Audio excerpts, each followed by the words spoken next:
malam hari ini akan dipandu Pak Edi. Nama pakaian kita tentang mitologi. Tentu harus dalam Bapak. Mari kita bersatu dalam hati.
Sesuai kesepakatan kita pada bulan lalu, maka hari ini kita masih akan melanjutkan materi. Pada bulan Mei yang lalu sudah dibahas 23 materi yang dibawakan secara bergantian oleh para serikandi kita, Uji, Nuriati, dan Kahatri.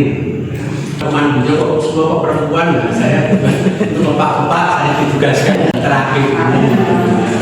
Dan saya mendapat bagian 8 materi, dan bila materi yang dibawakan oleh para pendahulu saya itu lebih banyak tentang ekaristi, fokus ekaristi, maka di 8 materi terakhir ini justru lebih banyak membahas apa yang harus kita lakukan sesudah kita mengikuti ekaristi.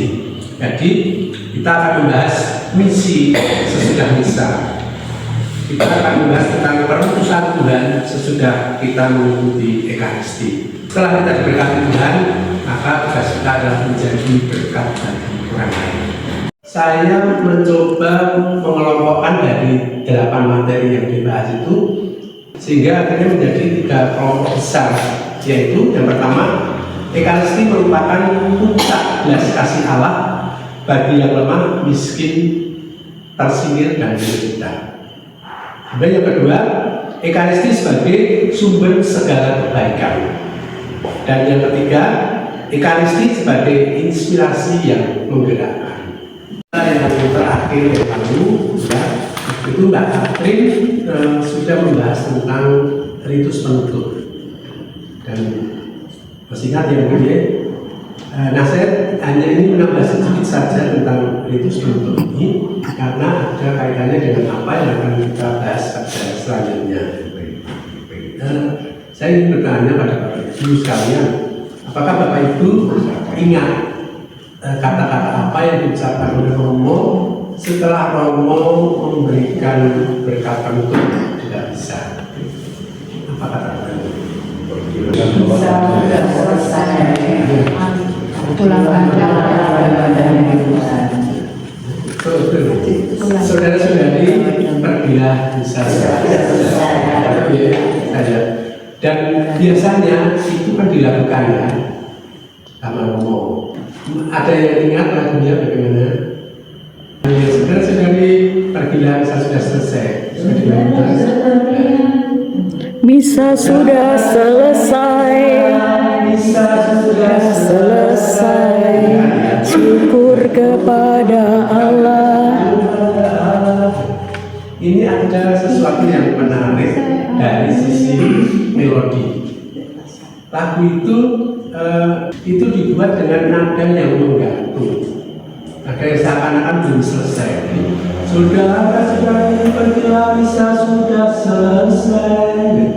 Tidak dibuat menjadi saudara-saudari pergilah misa sudah selesai. Ya, itu kan kesannya sudah selesai benar. Tapi ini enggak dibuat menggantung. Sepertinya memang ada sesuatu. Dan ini bukan suatu kebetulan, tapi ini memang disengaja. Dan ini ada filosofinya. filosofinya adalah bahwa kita sesudah misa selesai itu memang menjadi awal bagi kita untuk melakukan sesuatu. Masih belum selesai dan harus kita lanjutkan di luar misa. Yang harus kita lakukan sesudah misa adalah membawa kabar baik Tuhan. Kita mewartakan Injil sama seperti yang disabdakan Tuhan di dalam Injil Markus bab 16 ayat 12, yaitu pergilah ke seluruh dunia, beritakanlah Injil kepada segala makhluk. Dengan lagu yang menggantung di bagian akhir tadi itu mengingatkan kita semua bahwa masih punya tugas, yaitu mewartakan Injil. Dan disebut dengan misi sesudah misa. Kemarin Mbak Baru juga membahas tentang misa dalam putusan kita hari ini. Betul. Mewartakan Injil tidak selalu harus dengan verbal seperti yang dilakukan oleh para katekis pada umumnya. Tetapi mewartakan Injil juga bisa dengan hidup di tengah masyarakat dan menjadi saksi Kristus. Dan kita selalu menjadi Injil yang hidup. Dan Injil yang hidup ini di dalam berbagai kesempatan dan banyak peristiwa itu justru menjadi sarana yang efektif untuk membawa jiwa-jiwa baru datang kepada Tuhan. Ekaristi adalah sumber dan puncak kehidupan Kristus. Ekaristi juga menjadi puncak belas kasih Allah bagi yang lemah, miskin dan tersingkir. Rela mengorbankan putranya terkasih untuk kita, maka kita manusia juga harus terinspirasi untuk rela mengorbankan bagi sesama kita. Dan kalau kita bisa melakukan hal ini, maka kita juga sekaligus menjadi pelaku firman dari Matius 25 ayat 45. Mana dikatakan, ketika aku lapar, kamu beri aku makan. Dan segala sesuatu yang kamu lakukan dengan paling kecil ini, kamu telah melakukannya untuk aku. Buat sesuatu untuk Tuhan. Dan inspirasi itu datangnya ketika kita bisa sungguh-sungguh menghadapi Ekaristi. Meski banyak simbol di dalam perayaan Ekaristi, tetapi sejatinya perayaan Ekaristi itu adalah bukan simbol. Dalam buku ini itu dikisahkan ada mukjizat yang dilakukan oleh Tuhan Yesus selama hidupnya. Itu adalah hanya sebagai pertanda hadirnya kerajaan Allah di dunia ini. Dan melalui Ekaristi, kesembuhan ditawarkan dalam terutama adalah kesembuhan jiwa dan bukan kesembuhan fisik. Kesembuhan yang berupa pembebasan kita dari dosa dan pemulihan relasi atau hubungan yang indah dengan Allah. 2 minggu lalu, Kak Katrin sudah membahas tentang inspirasi kita bahwa kalau kita datang ke misa untuk Ekaristi, itu sebenarnya kita juga bisa melakukan pelayanan sekaligus kita berbakti, tapi sekaligus kita memberikan pelayanan. Di mana pelayanan itu dilakukan, kemarin diungkapkan secara menarik oleh Mbak Katrin bahwa di awal misa, di saat kita berdoa, itu kita bisa tidak hanya berdoa untuk diri kita sendiri, tapi juga berdoa untuk orang lain yang membutuhkan, untuk lingkungan kita, untuk masyarakat sekitar kita. Dan itulah pelayanan kita. Kalau kita lihat di dalam doa syukur agung, saat imam mengangkat hostia, imam mengatakan, lihatlah anak domba Allah, lihatlah dia yang menghapus dosa dunia. Akar-akar kepahitan kita, dosa-dosa kita, dosa-dosa ringan ya, itu sudah akan diampuni oleh Tuhan. Dan selama kita masih punya waktu, di kesempatan, maka kita pasti bisa melakukan. Paus Benediktus XVI pernah mengatakan bahwa misteri Ekaristi mendorong umat beriman untuk membangun masyarakat yang adil dan damai. Ekaristi mengubah egoisme menjadi solidaritas, mengubah kebencian menjadi pengampunan, kekerasan menjadi kasih, dan apatisme menjadi tanggung jawab sosial. Gereja diutus untuk menjadi tanda kasih Allah di dunia ini. Karena itu setelah kita merayakan Ekaristi, kita diutus untuk membawa nilai-nilai Injil di dalam keseharian kita.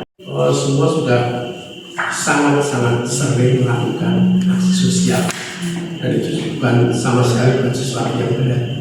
Tapi kita harus ingat bahwa banyak juga dari anggota gereja kita yang merasa sulit untuk melakukan aksi sosial.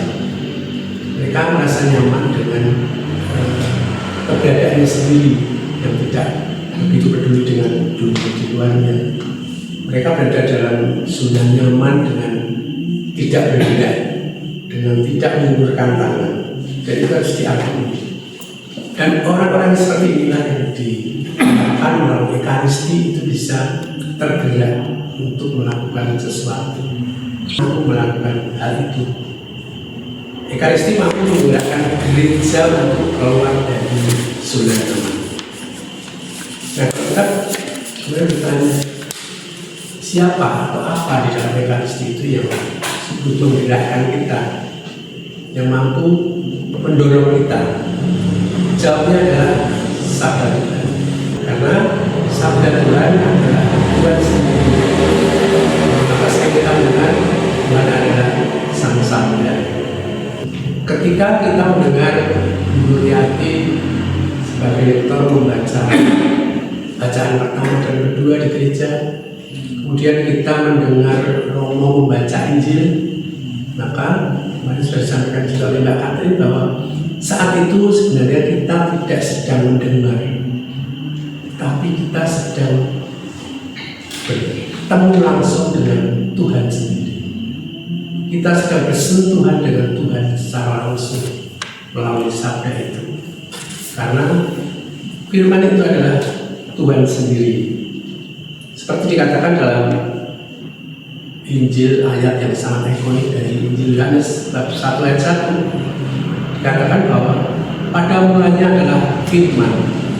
Firman itu bersama-sama dengan Allah, dan firman itu adalah Allah. Dan masuk ke telinga kita itu adalah Tuhan sendiri yang sedang menyentuh kita, sedang menyapa kita, sedang menghampiri kita, dan kita berhadapan dengan langsung. Maka sungguh ketika kita mendengarkan firman Tuhan itu adalah saat di mana kita harus benar-benar mengarahkan hati pada Tuhan. Dan kemarin saya merasakan ada sebuah keprihatinan. Saya kebetulan minggu lalu itu diminta untuk memimpin ibadah untuk anak-anak yang disiapkan untuk komit pertama dalam ibadah umumnya. Nah, saya mendapat giliran yang ketiga. Yang pertama dan kedua itu saya dan bukan saya ada beberapa lain juga itu merasakan sebuah keprihatinan, karena ketika sabda Tuhan didengarkan, dibacakan, itu mereka berbisik masih dan itu mereka sedang dipersiapkan untuk menerima komunitas pertama. Nah, kita sering bersentuhan dengan firman Allah. Bukan hanya dengan mendengarkannya, tetapi juga dengan mengulanginya, mencoba terus memahaminya, menghayatinya, dan juga memeliharanya terus dalam hati. Sampai pengunjung pertemuan pada malam ini, saya mengucapkan terima kasih atas segala partisipasi dan kebersamaan kita yang ada pada malam hari ini. Semoga apa yang kita bicarakan pada malam ini bisa memberikan pencerahan tersendiri bagi kita. Semoga Tuhan beserta kita selama-lamanya. Semoga kita semua yang ada di sini, orang-orang yang kita doakan, orang-orang yang kita kasihi, niat-niat baik kita, karya kita dan pelayanan kita selalu diberkati oleh Allah yang Maha Kuasa, dalam nama Bapa dan Putra dan Roh Kudus. Amin. Ada kelana hirup nafas iman yang baru, pergilah ke sudut-sudut hati.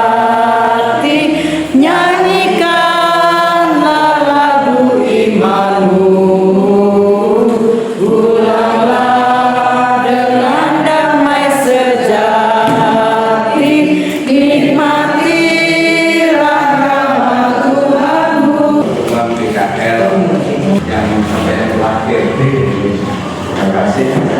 Semoga makin menambah